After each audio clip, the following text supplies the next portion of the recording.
Hey guys, tonight we journey way back into deserts, into temples, into kitchens and covenants, because tonight we're diving into one of the most overlooked and underestimated elements in all of scripture: salt. Yep, that simple white stuff on your dinner table, it's got a past, a holy one. You start on sun-baked ground, sandals scratching stone, as you watch a trader haul leather sacks of glimmering salt across a dry trade route that slices through the wilderness like an old scar. He's come from the Dead Sea, his face like aged clay, his knuckles white from gripping the reins. Salt's not just valuable, it's life. Back then, it wasn't something you spilled by accident. It was currency, survival, the flavor of covenant. Now, before you get comfortable, take a moment to like the video and subscribe, but only if you genuinely enjoy what I do here. Also, let me know your location and the local time in the comments always. Cool seeing who's listening from where. Now, dim the lights, maybe turn on a fan for that soft background hum, and let's ease into tonight's journey together. You follow the caravan to a market in Jerusalem, where salt is traded like gold. There's a quiet reverence around it. A priest selects it with care, weighing it out with fingers that still smell faintly of incense. You notice how it glitters in the light, not pure white, but flecked with gray and ancient minerals. Not refined, not sterile, alive. The priest explains softly that no offering is made without salt. It's in the law. Every grain you give to God must be seasoned with it. Why? It's the covenant, he says, the promise that doesn't rot. That's your first taste of the strange dual identity of Saltit's, both physical and spiritual. It makes food last. And it makes a promise last, too. You watch him sprinkle a pinch over the meat laid out on the altar stone. The fire crackles. The scent of burning fat rises. It's messy. It's sacred. Salt, you realize, doesn't just belong to taste, it belongs to time. It anchors things in memory, in forever. Mainstream scholars agree salt was critical in ancient cultures, especially among the Hebrews. It preserved food in blistering climates, where refrigerators didn't exactly exist. But more than that, it symbolized permanence.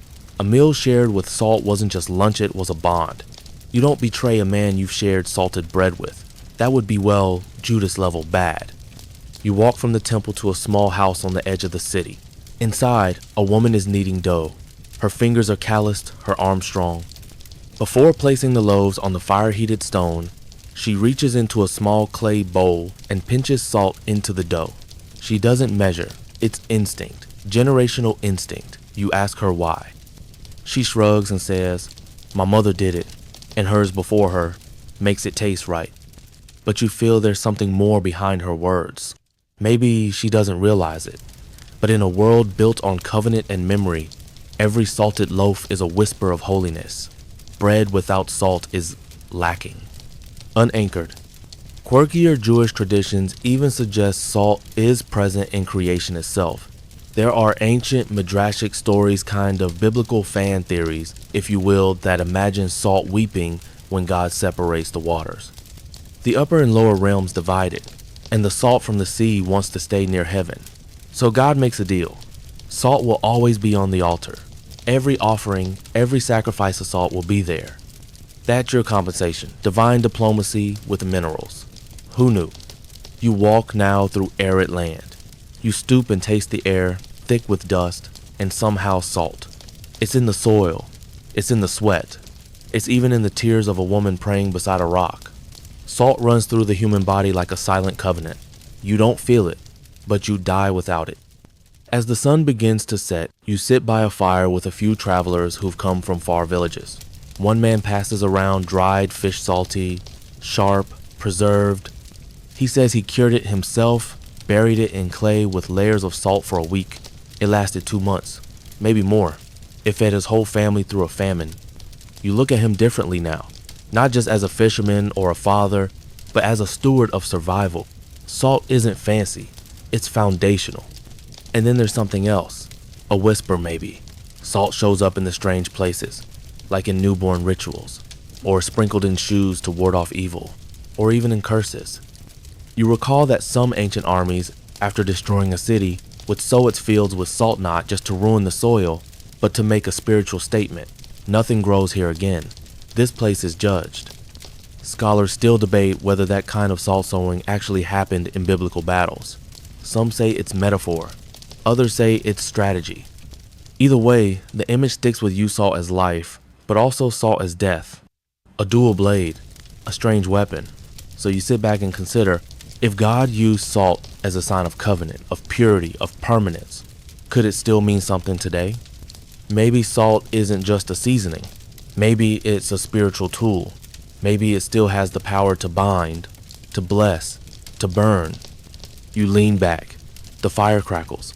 Somewhere in the distance, a temple bell rings. And your journey with salt has only just begun. You're still warm from the fire, and your cloak smells faintly of smoke and stone-roasted fish. But now you're moving again toward the temple. The air shifts as you approach.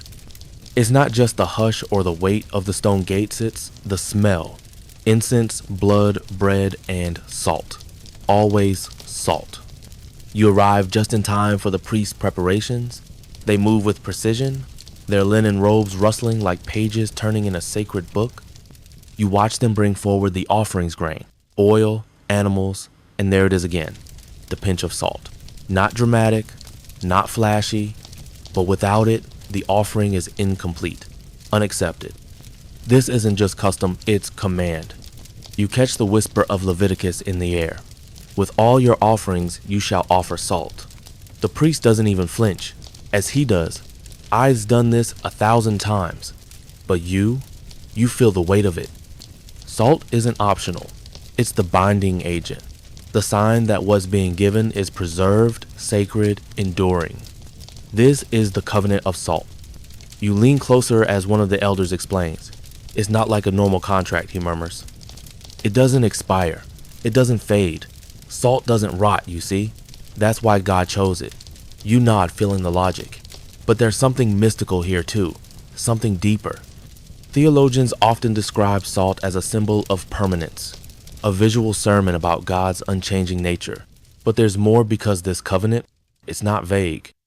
It's named specifically with two key figures, Aaron and David.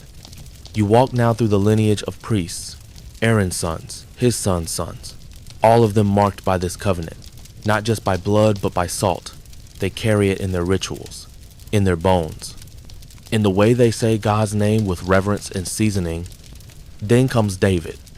The scrolls say God gave David a covenant of salt, a kingdom that wouldn't decay, wouldn't be broken like other thrones. And you wonder, why not a covenant of stone or fire? Why salt? Because salt endures, salt binds, salt speaks without words. You travel now through ancient kitchens and battlefields. In both, salt is present. In one, it flavors stew. In the other, it keeps wounds clean. It stings, but it heals. You start to realize salt is active. It doesn't just sit there, it works, quietly, invisibly. There's a quirky old tradition passed down in rabbinic texts somewhere between folklore and theology that suggests newborn babies were rubbed with salt after birth.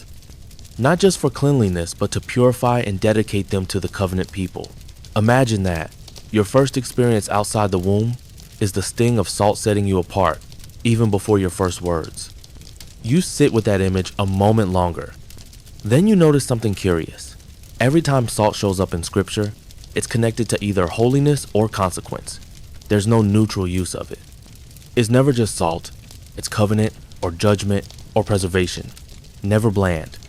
You wonder if you've underestimated it. You return to the temple grounds just as evening falls. The sun hits the outer court with that golden hour glow. You notice a few people seated near the gate solder women, young scribes, children with bread crust in hand, and next to every meal, like clockwork, a small dish of salt. A priest steps forward and blesses a child's bread with salt before she eats. Not to make it taste better, but to make it mean something. You watch her bow her head in thanks. Her hands are dusty. Her eyes are bright, and she eats as though the bread has a story to tell. You sit beside a stone pillar and breathe in the holiness of it all. And then just to test it, you reach into your own cloak and pull out a little bit of salt you'd gathered from earlier. You press it between your fingers. It feels rough, gritty, ancient. You wonder if it carries memory. There's a scholarly debate about just how literal the covenant of salt was. Was salt physically stored in the temple as part of the covenant? Or was it symbolic language borrowed from surrounding cultures who saw salt as binding and sacred? The texts don't say precisely, but sitting here in the silence of twilight, you begin to think maybe it's both. Salt is physical and spiritual, visible and invisible. Like most holy things, a trumpet sounds in the distance. The last sacrifice of the day has burned. The temple quiets, but the covenant still lingers in the air. You walk away slowly, the pouch of salt tucked near your chest. And you know now this isn't seasoning, it's signature. There's something comforting about walking through an old marketplace. You hear the clink of bronze, the shuffle of sandals, the murmured bartering of tired merchants. But today your ears are tuned to a different sound, the crackle of salt being poured from a heavy sack. You pause in front of a stall where a man is weighing salt on a scale. It's not gold, not silver yet, it holds value like treasure. Roman coins exchange hands, but they're not buying luxury. They're buying survival. Salt is currency. You lean in and catch the merchant muttering, "They pay the soldiers in this stuff. Salary salt. Money." He smiles. "That's where the word comes from, you know." You didn't know. But it makes sense. Even empires bow to what keeps meat from rotting and bodies from cramping in the heat. No wonder salt roads stretch across continent-straight arteries pulsing with little white granules. You follow one such road now, the terrain growing harsh and sun-beaten. Caravans pass you by, camels swaying under sacks of salt from the mines of Ethiopia, the shores of the Mediterranean, even the Dead Sea. Their faces are wrapped in cloth against the sting of the wind, but the salt endures. You remember hearing about the salt pans of the Jordan Valley, how workers would spend days gathering crystals, their backs burnt, their hands raw. Some say it was holy work, others just call it hard. You reach a stretch of land where salt is being harvested from shallow pools. A boy offers you a shard the size of your thumb. You suck on it, and it burns your tongue slightly, but afterward, your thirst feels clearer. Not quenched, but clarified. That's salt for you, always working beneath the surface. As night falls, you settle by a fire with some travelers. They're eating flatbread, olives, and a handful of salted fish, probably from Galilee. The kind Peter and Andrew once pulled from nets before they dropped everything to follow a carpenter with no coin purse and plenty of parables. You listen to the conversation, turn to faith. One man says salt is about commitment. It's stable, he says, licking his fingers. It doesn't change, just like God's promises. Another laughs. And yet, too much ruins the dish. You grin. The balance is delicate. A woman across the fire starts telling a strange tale. In some distant village, she says, people used to pour salt into the foundations of a new home, to ward off misfortune, to bind the house to peace. It was never about magic, she says. It was about memory, about making something stick. You think of your own home. Did anyone salt the threshold? The wind carries a chill, and someone tosses a bit of salt into the fire. It pops and flares briefly, a spark in the dark. You watch it fade, the smoke curling upward like an invisible offering. In your lap is a scroll. You borrowed it from a teacher back in the city. On it, faint ink tells of salt in less savory contexts. Cities sown with salt after war, crops cursed. A sign not of covenant but of desolation. You read slowly. The city of Shechem, destroyed. Its fields salted by Abimelech so that nothing would grow again. A tactic not just of military conquest, but of erasure. Of saying, you were here, now you're not. Salt, the preserver, becomes the destroyer. You look into the fire again and wonder if it's like truth sharp when healing, lethal when misused. Later, lying on your cloak under the stars, you hear someone whisper, but didn't Elisha heal water with salt once? You sit up. Yes, he did. You remember it. A spring in Jericho, poisoned and barren. People begging for help. And Elisha? He asked for a bowl and salt, tossed it into the spring, spoke healing. and the water became pure. Even now, the locals drink from that same spring. Some say it's a miracle, others say it's folklore laced with minerals. But you think salt knew what it was doing. You close your eyes and let the night wrap around you. Above, the stars look like scattered grains of divine salt across a black tablecloth, each one burning, preserved, named. And as sleep drifts close, you whisper softly to the wind, "Salt never leaves things the way it found them."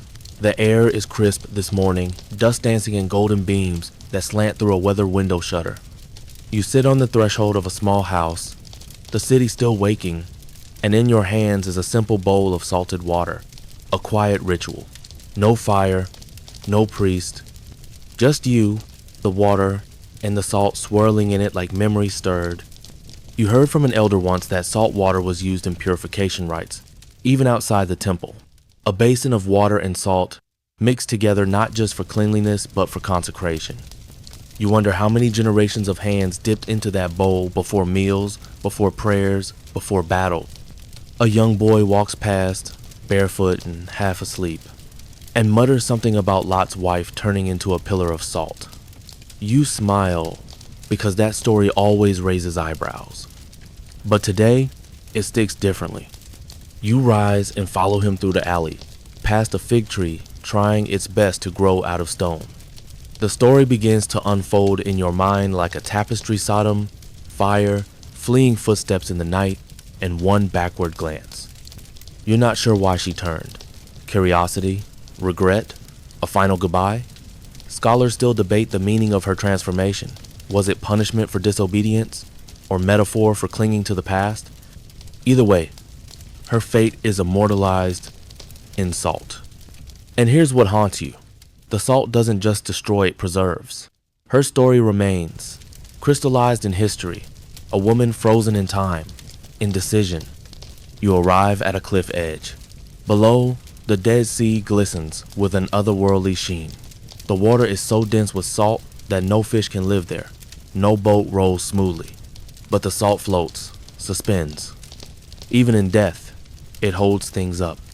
You crouch and touch the shore. The rocks crunch underfoot like broken glass, but the salt here shines in thick crystals. You taste one.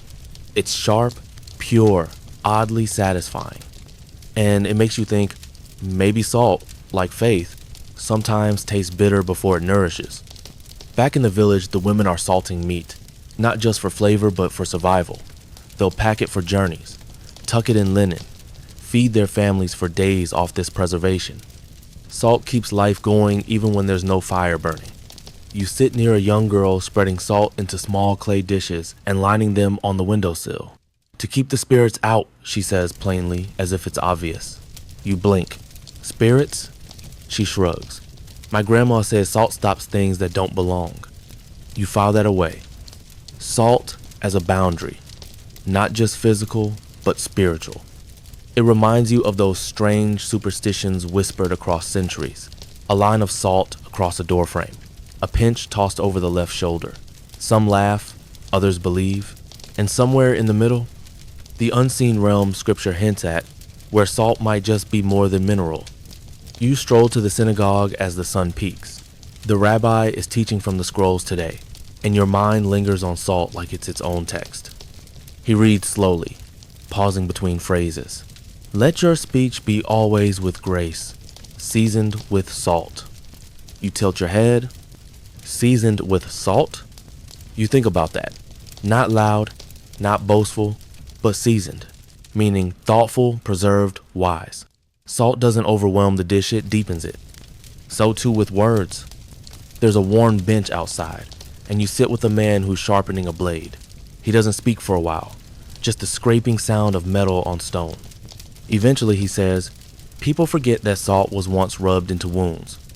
You nod. "It hurts," he adds, "but it cleans." The irony of that sits heavy in your chest.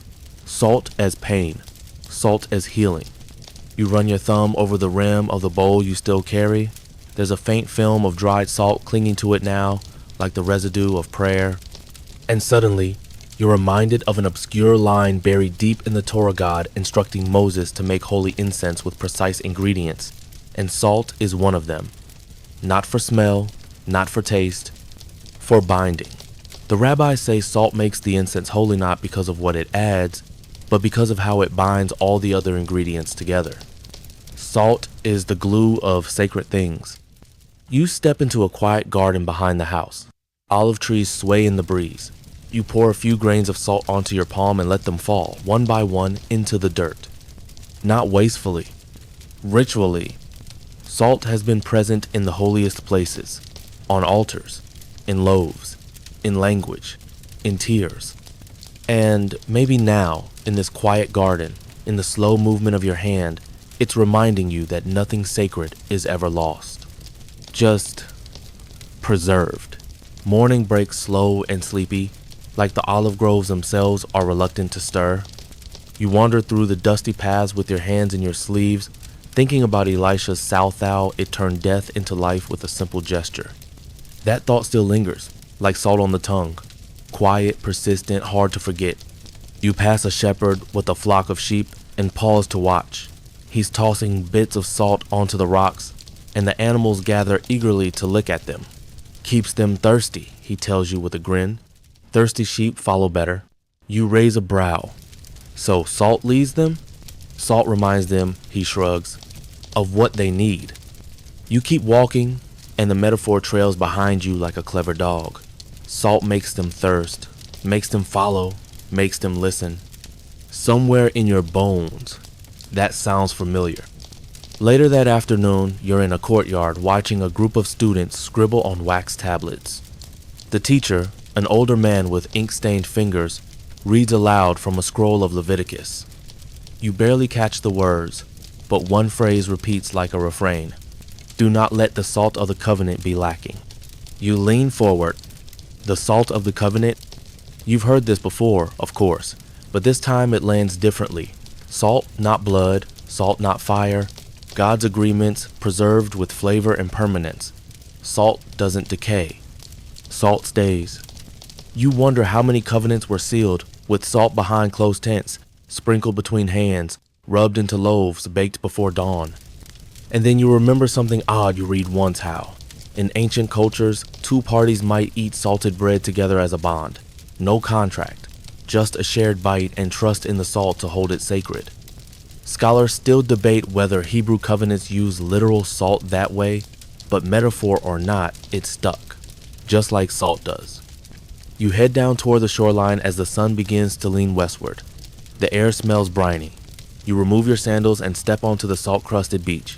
Each step crackles, soft and sharp at once. You think about covenants again. Promises made, promises broken. How fragile they are without preservation. Near the water, an old man is boiling sea brine in clay pots. Takes patience, he mutters, stirring slowly. But what's left behind? That's the treasure. You ask him what he means. Boil long enough, he says, tapping the pot, and you get the truth. Everything else steam. You nod, not sure whether he's talking about salt or life. Maybe both. As he works, he hums a song in a dialect you don't know, but the rhythm is slow and steady. It matches the waves. It matches your thoughts. Salt as covenant. Salt as truth. Salt as patience. That evening, you share bread with a widow and her sons in a quiet stone house near the edge of the city. The bread is hard, but salted. She apologizes. It's what we could afford. You smile. It's perfect. And it is. She tells you her husband used to say, salt is what makes plain things precious. You believe him. One of her boys has drawn a picture in the dust. A loaf. A bowl. A flame. You ask what it is. It's dinner, he says proudly, like Jesus made. You blink. Jesus made dinner? He did, the widow nods. Salted fish and bread, lots of times. And suddenly you remember the feeding of the 5,000.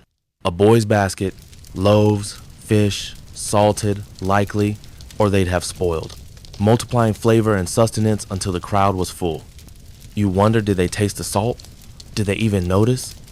Or were they too stunned by the miracle to feel the flavor on their tongues? Salt hides like that sometimes. Quiet, necessary, behind the scenes. You finish your meal and help sweep the floor, noticing the faint white flecks that catch the firelight. They sparkle, like stars from earlier, like grains of salt scattered in shadow. Later, sitting alone under the porch, you watch a pair of moths dance near the lantern. They circle slowly, never quite touching the flame. You think about covenant again, about circles, about things preserved by staying close, but not too close. You whisper to the night, "Keep me thirsty." Because somewhere deep inside, you now know salt isn't just a flavor. It's a calling. You leave the widow's home just as the sky begins to silver. There's a softness to the air, a kind of holy quiet, as if the whole world is waiting for something. Your feet follow a familiar path toward the temple, though no one summoned you there. Sometimes your soul just walks before your reason does. The stones beneath you are cool, shaped smooth by centuries of sandals. You pass a few early risers, a woman carrying water jars, a child chasing a bird, two men arguing gently about a tax dispute. All of them salt-bound, whether they know it or not. At the temple gate, you pause. There's a smell here you've come to expect: burnt offerings, incense, something rich and ancient. But today, there's a sharper tang beneath it. Salt, lots of it. Inside the outer courts, priests are preparing sacrifices. You see bowls filled with flour, oil, and a dusting of white powder. A Levite notices your stare and says plainly, "Every grain offering must be seasoned." You nod slowly. Salted sacrifices. Not for tasties, aren't being served with figs and goat cheese, but for covenant. It strikes you as strange, even beautiful, that in a place built on smoke and blood, salt still plays a quiet, sacred role. No flavor, no promise. Why salt, you ask? The priest shrugs. God commanded it.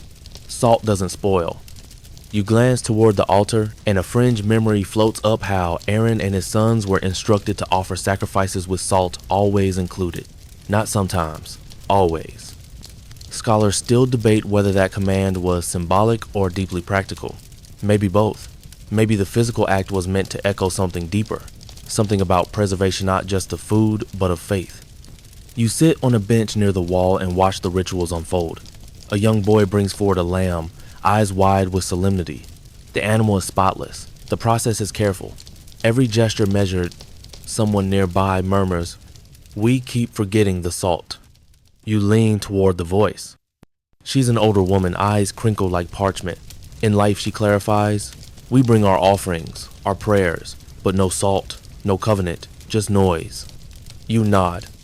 You've been noisy too. You wander from the courts toward the southern steps, the ones Jesus probably walked up during his visits. You imagine him there, dusty and direct, maybe even annoyed at all the performance. He once said, didn't he? If the salt loses its saltiness, it's no longer good for anything. You whisper the line under your breath. It stings more than you expected. Salt that's no longer salty. It's still salt, technically. Still white, still granular, but dead. Ineffective. A shadow of its purpose. You look at your own hands. They look the same as yesterday, but are they still preserving? Still purifying? You recall a teaching you once heard: some rabbis believed unsalty salt wasn't actually possible, that what Jesus said was more poetic than literal. Salt is salt. But even so, salt can be diluted, buried in dust, washed until its power is gone. Thrown out, he said, trampled underfoot. That's the part that sticks. Thrown out, trampled. You stand abruptly, heart pounding just a bit faster. The temple feels louder now. Or maybe it's just your thoughts. You find yourself walking again, this time through the markets on the city's edge. Vendors shout about olives and spices. One man is offering salted figs best in all Judea. You smile politely, but don't stop. Then, unexpectedly, you pass a pile of discarded sacks by the roadside. Torn burlap, a few spilled contents, mostly grain, a bit of ash, and salt. Stale, dirty, wasted. You kneel beside it, scoop a handful. It feels like sand. You let it trickle through your fingers and think this is what Jesus meant. You were meant to preserve, to flavor, to last, not to become road dust. Later, back at your lodging, You wash your hands and sit quietly beside the window. The breeze carries voices, faint bells, the clatter of donkeys. You open your pouch and pull out a tiny leather satchel you've carried for years. Inside is a pinch of salt taken from the Dead Sea, a gift from a friend long gone. You sprinkle a little onto your tongue. It bites. Not sweet, not soothing, but it reminds you of who you are. And that's the beginning of restoration. You wake before the sun, stirred by dreams that left no images behind, only that strange, lingering taste of salt at the back of your throat. There's something in you that won't settle, like a lamp lit too early, waiting for the world to catch up. Your feet carry you east toward the wilderness. No plan, no map, just dust and wind and that stubborn pull you've come to trust more than logic. The terrain grows harsher with every mile. The buildings thin, the chatter fades. Eventually, there's only rock, scrub, and sky. You pass a patch of low brush where nothing grows, and the silence stretches wide, broken only by your breath and the soft crunch of earth beneath your sandals. You're in the Judean wilderness now. This is where prophets came to weep and wrestle. This is where salt shows its teeth. The land is laced with its thin white veins threading through the cracks of broken stone. Sometimes it forms crusts, glittering in the sun. Sometimes it hides, invisible but tasted on the wind. You kneel and touch the ground. It flakes like old parchment. This is salt country, and it's not kind. You remember Lot's wife. She was fleeing judgment, fleeing fire, fleeing Sodom's collapse, and then she turned. Just one glance backward, and she became a pillar of salt. Frozen, preserved, judged. Scholars still debate whether she literally turned to salt, or whether the image was metaphor for sudden death, for spiritual calcification, for a soul stuck between past and future. Some even suggest the high salinity of the region played a role in shaping the tale. But metaphor or not, the lesson sticks. Salt remembers. Salt keeps what you should have left behind. You walk further into the heat. The sun climbs higher, baking the earth. You think about the contradiction. Salt preserves, but here, too much salt kills. It sterilizes. Nothing grows in the Dead Sea. You've heard the stories of travelers who lost their way here, drawn by shimmering mirages, choked by the salt-laced air, bones bleaching into the landscape. You sip water slowly, grateful. Salt may be sacred, but without balance, it's a curse. You reach a ridge and sit down, overlooking the valley. Far below, the surface of the Dead Sea gleams like spilled mercury, beautiful, toxic, holy. Somewhere down there is the site scholars believe could be ancient Sodom now, nothing but ruins and silence. You close your eyes and imagine Lot's wife standing behind you, not turning to salt but already being salt, already too rooted in the past to fully step into the future. You whisper to her, "I understand," because don't we all do that? Glance back, linger, get salty in the worst way. You pick up a chunk of brittle earth from the ground beside you. It crumbles in your hand, half dust, half crystal. Salt made from fire and memory. The prophets came here to find God in the silence. Maybe you will too. You lie back on the rocks, eyes scanning the sky. No clouds, just light. Your thoughts drift to Jesus. Fasting in this wilderness for 40 days. No food, no water, just spirit and temptation. Did he crave salt? Was his mouth dry from heat and hunger? He could have turned the stones to bread, added salt, feast in the wilderness, but he didn't. He resisted. Preserved something deeper than flesh.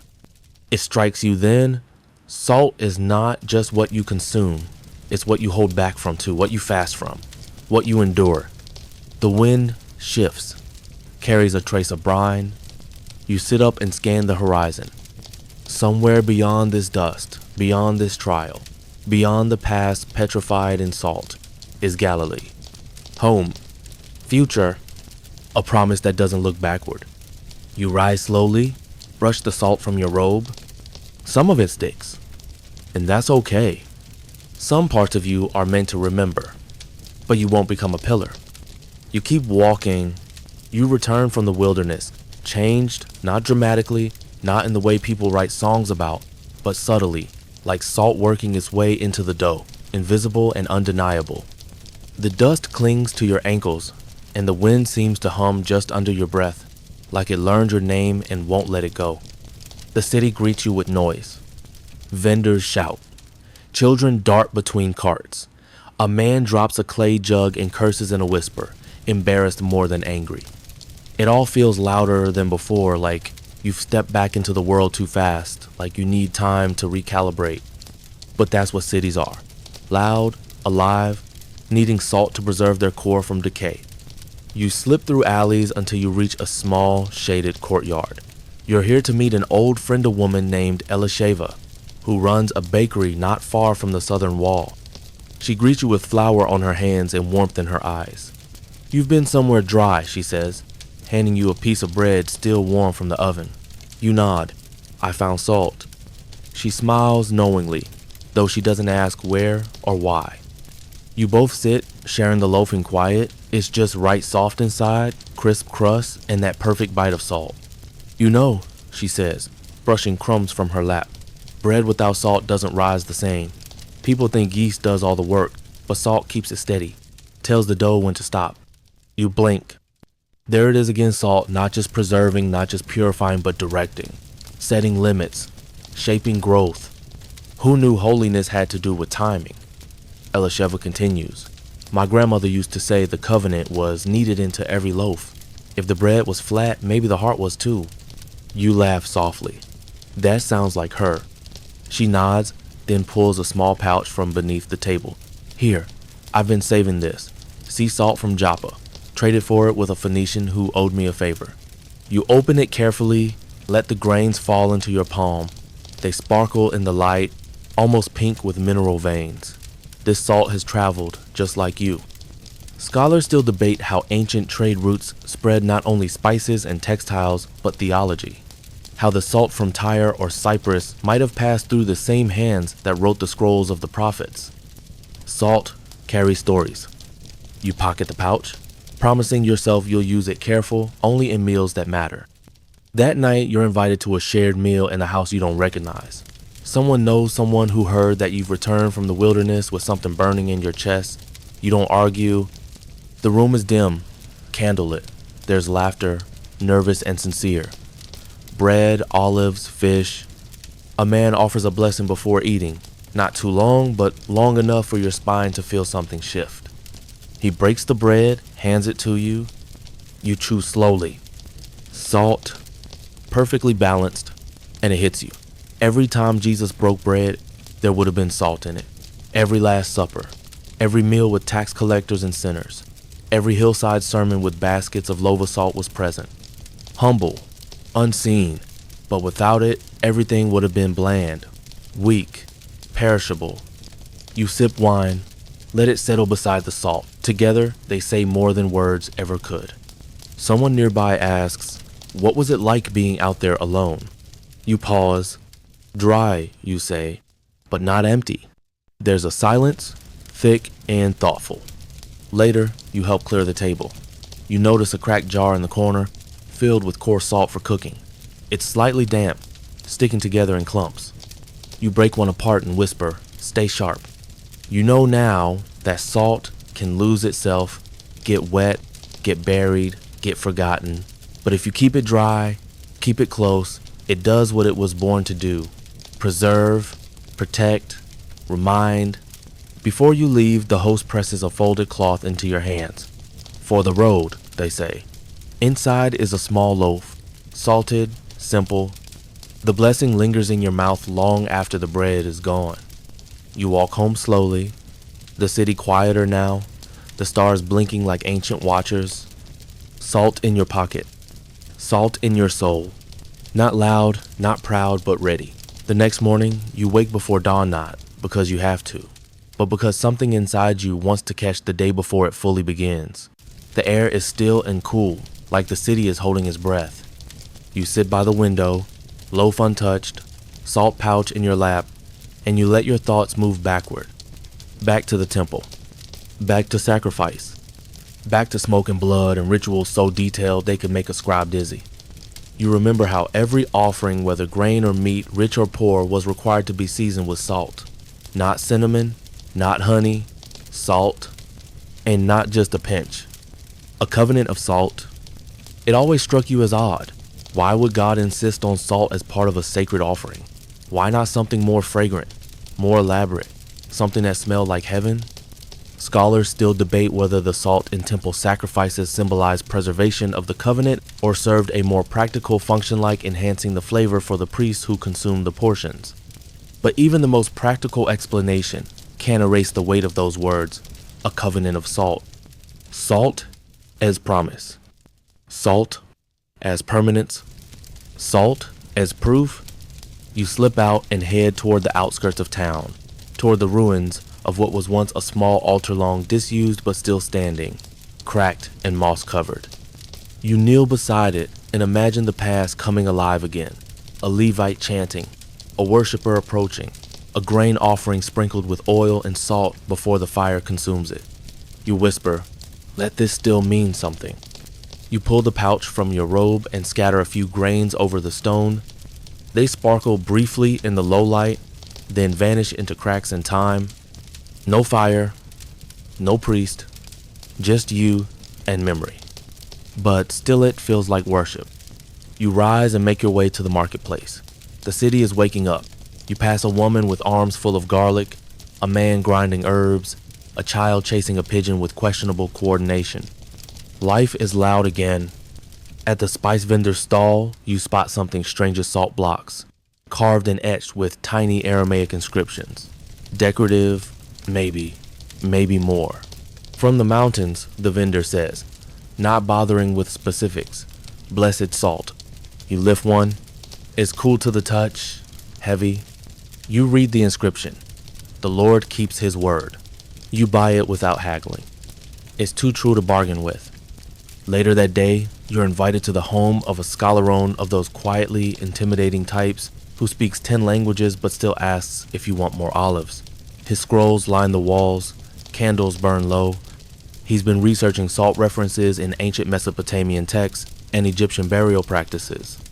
Salt was currency once, he tells you, used for trade, diplomacy, even curses. But only in the Bible do you find it elevated to covenant.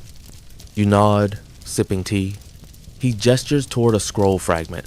This one hints at salt being placed under a newborn's tongue in certain tribes of symbol, that their words would always be preserved in truth.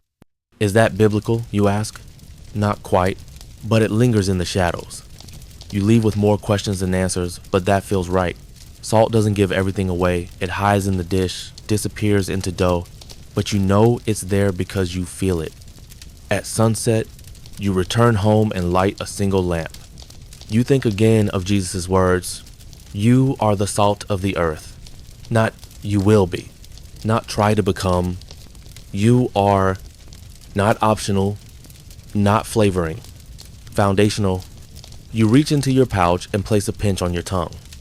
It stings slightly, just enough to remind you this walk of faith was never meant to be bland.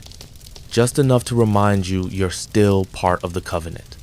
Salted, sealed, seen. You can't stop thinking about Lot's wife. Not because of the drama of idol though, let's be honest, turning into a pillar of salt is one of the more cinematic exits in the Bible, but because of the silence that follows it. The story moves on. Abraham looks out over the smoke. Lot escapes to the hills. But her? No name, no tune, just salt. You walk the edge of memory, wondering how it really happened. Was it instant? Did she even scream? Was it curiosity that killed horror or grief? You imagine her slowing her steps, just for a moment, glancing back toward the life she once knew. Maybe her daughter's sandals were still by the door. Maybe her husband's favorite robe was still hanging on the wall. Maybe she just wanted one last look. And then she was gone. Salt, standing still in a world that kept moving. Scholars still debate whether Lot's wife was a historical figure, a metaphor, or a mixture of both. The region around the Dead Sea does, after all, have towering salt formations that shift in eerie, human-like shapes when the wind is right. You once stood near Onedhal, jagged, streaked with mineral vein sand. You thought, this could be her. Salt as judgment. Salt as warning. Salt as memory. You shake the thought, and turn instead toward the path where Jesus once stood when he referenced her. "Remember Lot's wife," he said. Just that. No context, no commentary. As if the whole cautionary tale could be summoned with 4 syllables. You walk now where he might have walked, past olive trees and rust-colored stone walls. You run your fingers along the grooves in the Rock Times handwriting. You stop at a small spring, cupping your hands to sip. The water is fresh, but your tongue still tastes salt. You wonder, is that what he meant? Don't look back. Don't let the past crystallize around you. Don't preserve what God is dissolving. You sit near the spring, letting the questions breathe. Not far away, a group of children are playing. One throws a pinch of sand like it's magic dust, laughing as it sparkles in the air. You smile. Children always seem to know something about the world that adults forget, like how small things sand, salt, stories carry entire universes inside them. As the sun dips lower, you walk toward the sea. The Dead Sea. Irony built into the name. It's almost too poetic. A body of water so salty it can't support life. So dense you float without trying. So silent it feels like time stops when you stare across it. You kneel and run your fingers along the shore. The salt has formed thick ridges, jagged and beautiful, like ice frozen in motion. You press your thumb against it, hard, cold, but not lifeless. Salt-like armor, salt-like aftermath. You break off a small piece and hold it to the light. People think judgment is always fire and fury, but sometimes it's salt, quiet, unmoving, eternal. You whisper, "Don't look back," and let the salt fall. It doesn't bounce, it sinks into the sand like it's returning home. On the way back to town, you pass a shepherd, guiding a slow-moving flock. His voice is soft, low. The sheep follow like they've known it since birth. He tips his head at you, and you nod back, feeling oddly seen. "Long walk?" he asks. You grin. "Long enough." He chuckles. "You look like someone who's tasted salt today." You pause. "Maybe." He points to the pouch at your belt. "That from the sea?" "Partly," you say, "partly from somewhere older." He doesn't question you, just says it lasts longer than we do. And with that, he walks on. You watch the sheep shuffle through the dust, tails swaying, hooves soft against the path. One of them licks a rock. You laugh. Even the animals know the value of minerals. As night settles in, you sit once more in the quiet of your room. You light a lamp, you lay out your salt joppa, Dead Sea, the block from the vendor, and the sacred pouch from the wilderness. Each grain feels like a word waiting to be spoken, a covenant waiting to be kept. And you're still here, still listening, still learning the language of salt. You wake to thunder, not the kind that makes you jump, but the kind that rolls low and slow like the earth is having second thoughts. The sky is charcoal, bruised with coming rain. You press your face to the window and watch as the first drops dot the ground like ink on old parchment. Rain in this region always feels like a revelation. You can go months without it, sometimes longer. So when it comes, it feels like heaven is remembering something it almost forgot. And yet, the salt doesn't like rain. You smile at the irony. Salt melts, it yields, it disappears. It doesn't scream as it dissolves, it just surrenders. You think about the offerings, again the grain ones, salted and burned on the altar, fire purifying, salt preserving, the balance of elements offering something pleasing to the Lord. Scholars still debate whether the salt was meant to symbolize endurance or the ancient Near East custom of sealing contracts with a sprinkle of it between hands. You prefer the mystery. You head to the synagogue, clutching your pouch tighter under your cloak, like it might blow away or vanish in the storm. The rabbi is already teaching, his voice cutting through the rumble outside. He's talking about the salt mentioned in the book of Ezekiel, about how Jerusalem, like a neglected newborn, was left unwashed, unsalted, and forgotten. A strange verse, one most people skip past. But today, it glows. You sit on the edge of the gathering, half listening, half drifting. He says, "In the ancient world, Newborns were rubbed with salt, symbolic purification, strength, covenant. You raise an eyebrow, salt on skin, covenant on contact. You wonder, have we forgotten how tactile faith used to be? Now it's digital, whispered, quiet, politely folded into schedules. But once, it lived on your skin. It stung when applied. It healed as it stayed. You think again of baptisms of water and renewal, but what if salt had a place there too? What if water washes and salt seals? After the teaching ends, the rabbi makes eye contact with you. Just a flash. He nods. Not a command. An invitation. You leave quietly and find your way to the edge of the fields, where the rain has softened the soil into a slow-breathing sponge. A few olive trees stand watch. The clouds hang low like wool blankets pulled over heaven's shoulders. You kneel. You dig your fingers into the dirt, not to plant anything, not to take anything, just to feel it. Earth and water, mud, the things salt resists. You take a pinch from your pouch and sprinkle it on the soil. It vanishes instantly. No sound, no smoke, just surrender. And somehow that feels like power. You whisper, let it be sealed. Back in town, the baker has a fresh tray of bread cooling near the window. You ask for one with extra salt crust, and he winks. You're one of those, huh? You laugh. I might be. He hands you the loaf. Salt tells the truth, he says. You ever notice that? A bad dough can hide behind sugar, but salt exposes things. You carry that line with you all the way to the rooftop of your home. The rain has passed. The stones are still damp. The sky is clearing. You tear the bread and taste it. It's true. The salt doesn't flatter. It sharpens. It reveals the wheat, the oil, the air that rose it.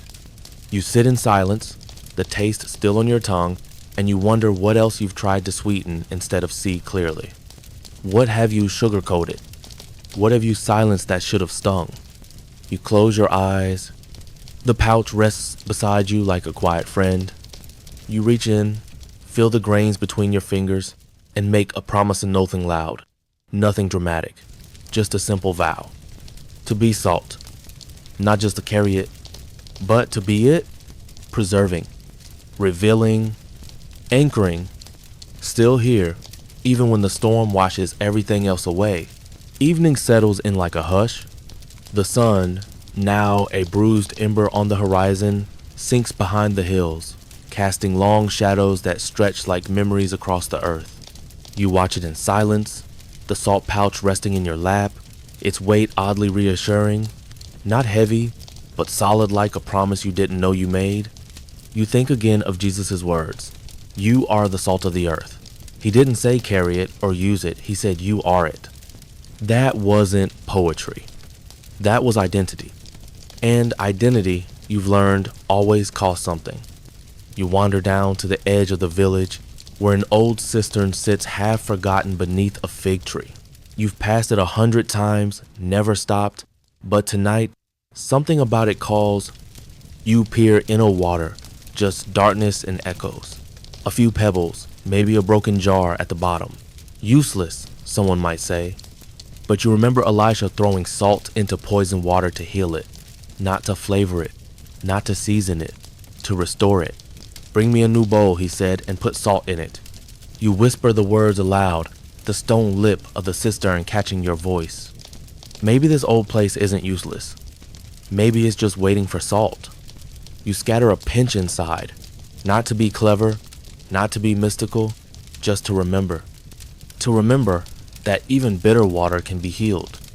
Back in the village, laughter echoes from the marketplace. A wedding is winding up. Lanterns flicker like fireflies along the alley walls, and the scent of roasted lamb hangs sweet and thick in the air. You pass by a group of children chasing each other in a circle, hands sticky with figs and honey. One drops a clay cup, and it shatters. The boy freezes, expecting a scolding. But his mother just kneels, sweeps it up, and tousles his hair. No punishment, just repair. Salt works like that too. It doesn't always fix what's broken, but it stops the rot. It preserves what's still good. It reminds the world not everything has to decay. You keep walking.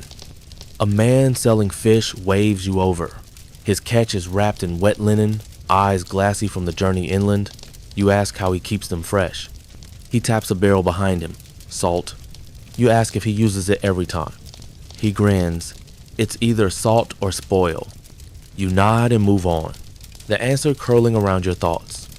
Either salt or spoil, either covenant or corruption, either preservation or decay. And somehow, Jesus saw that in you, not in what you do, in what you are. You reach your doorway and glance once more at the horizon. The last light clings to the sky like a thread of gold stitched through silk. You think of that verse again. If salt loses its saltiness, you've tasted bread that forgot its salt. Flat, forgettable. It fills but doesn't satisfy. Nourishes but doesn't linger. That's the danger, isn't it? Not that you'll stop being salt, but that you'll stop being salty. You run your thumb across the lip of your pouch, still full, still sacred.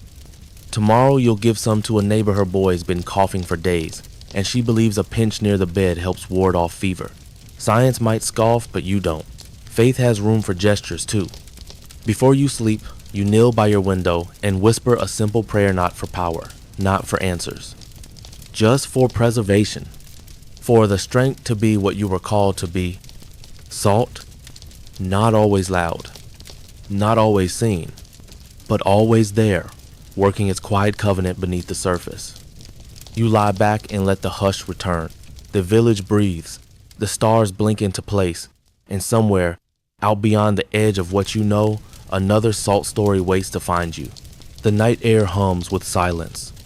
You wake early, long before sunrise, and step outside where the dew still clings to the stone like a memory refusing to dry. The village sleeps, but the earth never does. Somewhere, a donkey shifts in its stall, a rooster dares a pre-dawn test crow. You breathe in deep.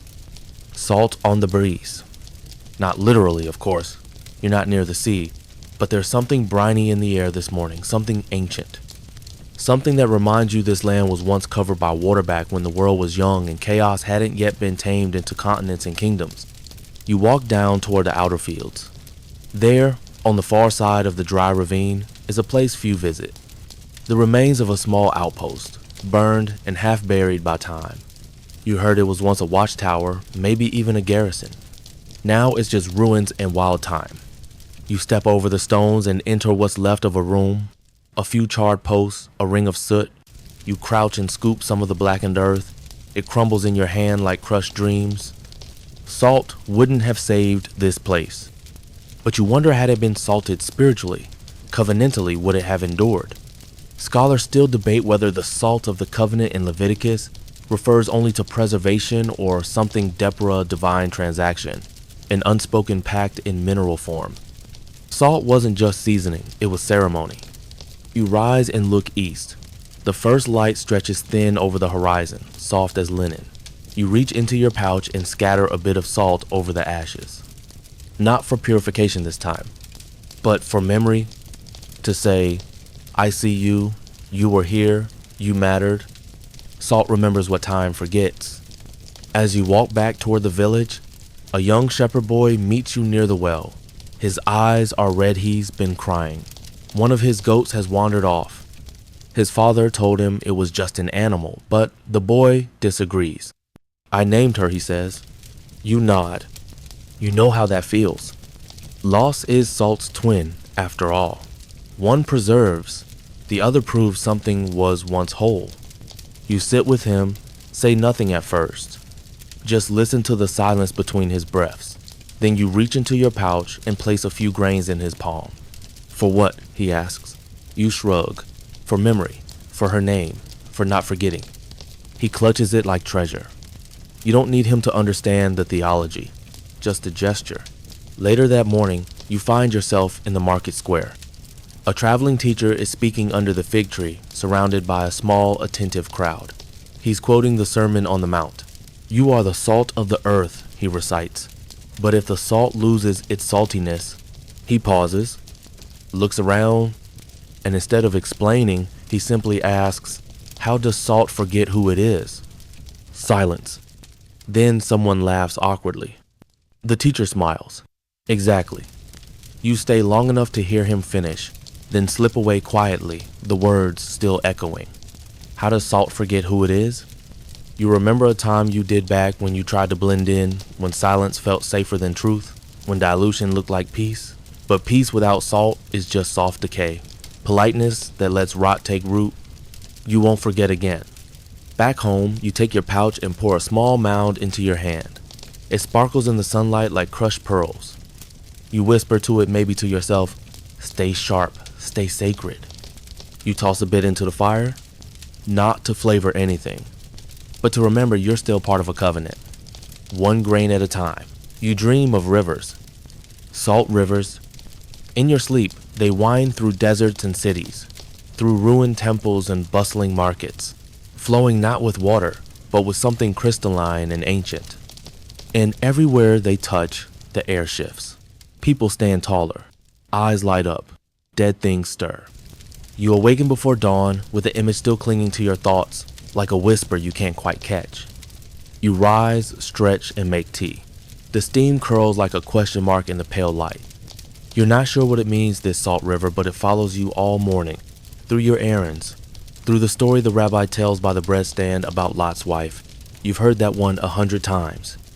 The turning, the disobedience, the pillar of salt. But this time, the detail catches you differently. Not her fall, but what she became. Salt, no fire, no punishment, just preservation. Frozen in a moment, yes, but left behind as a marker, a witness, something that once was. Some scholars still debate whether it was literal, symbolic, or just poetic, whether Lot's wife was physically transformed, or whether the story cautions against spiritual regression. But either way, her form salt was chosen for a reason. You think of how salt holds memory, how it refuses to decay. Maybe she wasn't judged. Maybe she was remembered. You turn toward the hill above the village. It's steep, but you climb it anyway, the way your legs already knowing the rhythm. At the top, you pause and look back.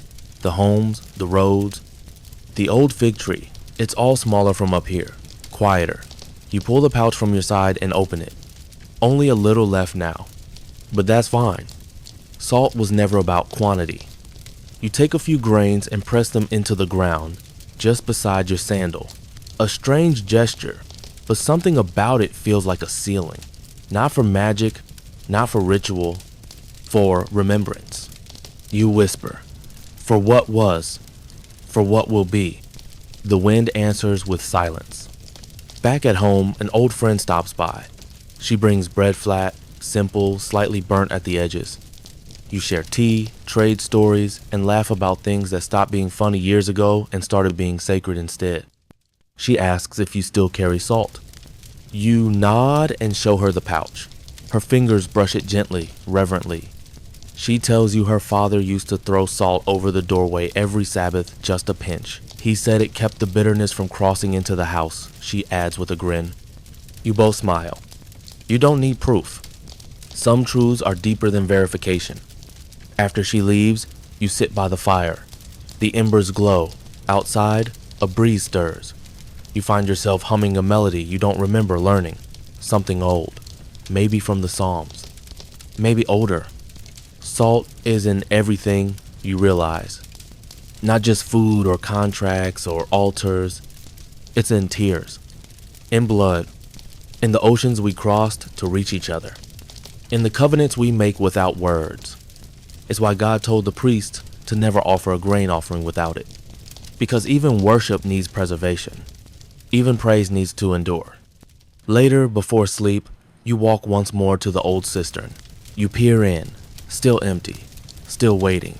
You drop the last of your salt inside, watching the grains fall like stars into the dark. You don't feel lost. You feel ready. Ready for the next pouch, the next season, the next covenant. Because being salt of the earth doesn't mean hoarding it. It means living it, dissolving into the world like flavor, holding back decay where you can, carrying memory even when it hurts, and keeping one part of yourself always untouched, sacred, granular, and shining. You wake to rain, soft, steady, like 1,000 tiny whispers against the roof. The kind of rain that doesn't ask for attention, but still carries weight. You roll over and listen. No thunder, no drama. Just the sound of the world being gently washed. It's been a while since it rained. You pull on your cloak, still warm from the night, and step outside. The soil soaks it all up greedily. Even the olive tree by the gate seems to lean into the downpour like an old man listening for good news. And for the first time in weeks, the air smells clean. Salt and rain, there's a mystery in that marriage.